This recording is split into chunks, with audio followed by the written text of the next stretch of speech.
Bonjour à tous. Avez-vous déjà remarqué ceci?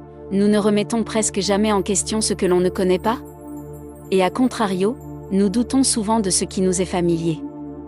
Il est fréquent de ne pas percevoir l'étendue de nos lacunes sur ce que l'on ignore. Ce vide génère une confiance trompeuse. À l'inverse, plus on se familiarise avec un domaine, plus on prend conscience de sa complexité, et plus le doute s'installe.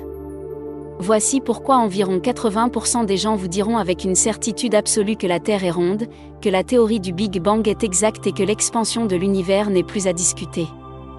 Pourtant, si vous leur demandez d'expliquer comment on le prouve scientifiquement, beaucoup hésiteront. Alors, pourquoi cette assurance? Face à ce que l'on ne connaît pas, le cerveau a tendance à accepter l'inconnu par manque de repères.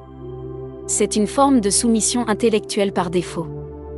En revanche, ce qui nous est familier est perçu comme acquis. Nous avons tendance à surévaluer et à faire naturellement confiance à ce que nous connaissons pour minimiser l'effort intellectuel. Cela crée une illusion de maîtrise. Ces deux mécanismes psychologiques sont appelés l'effet Dunning-Kruger et le biais de familiarité. Mais il y a plus subtil. Lorsque quelque chose nous est familier, nous le jugeons sans effort.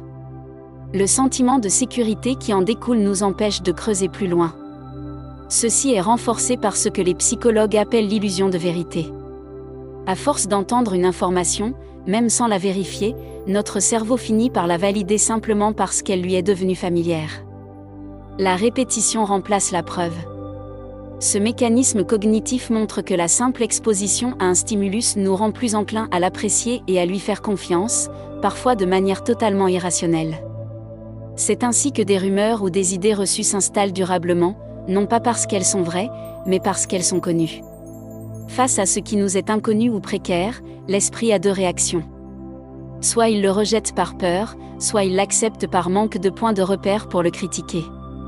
C'est ce qui explique que l'on se questionne très rarement sur ce que l'on ne maîtrise pas du tout.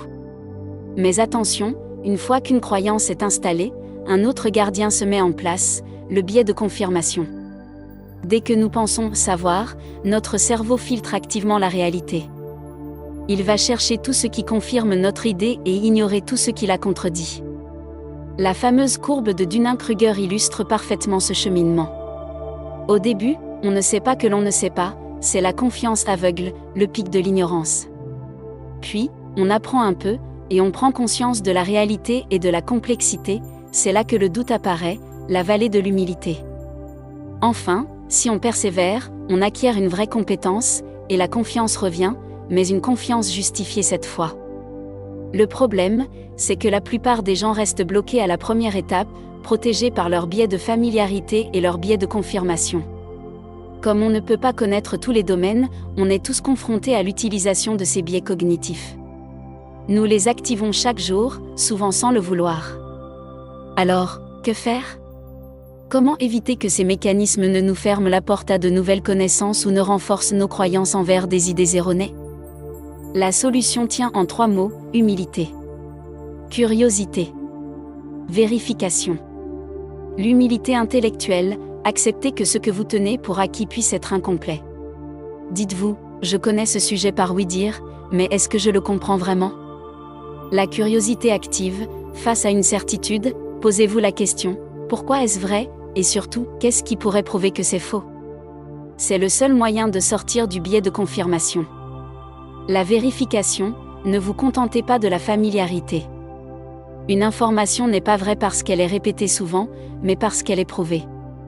En prenant conscience de ces pièges, vous ne deviendrez pas inculte, bien au contraire. Vous deviendrez plus libre. Vous passerez d'une confiance aveugle et fragile à une confiance construite et solide. Le doute n'est pas l'ennemi du savoir, il en est le moteur. Il est crucial de reconnaître que ces biais n'épargnent pas la communauté scientifique elle-même. Les épistémologues Thomas Kuhn et Paul Feyerabend ont démontré que la méthodologie scientifique officielle est elle-même vulnérable à ces mécanismes.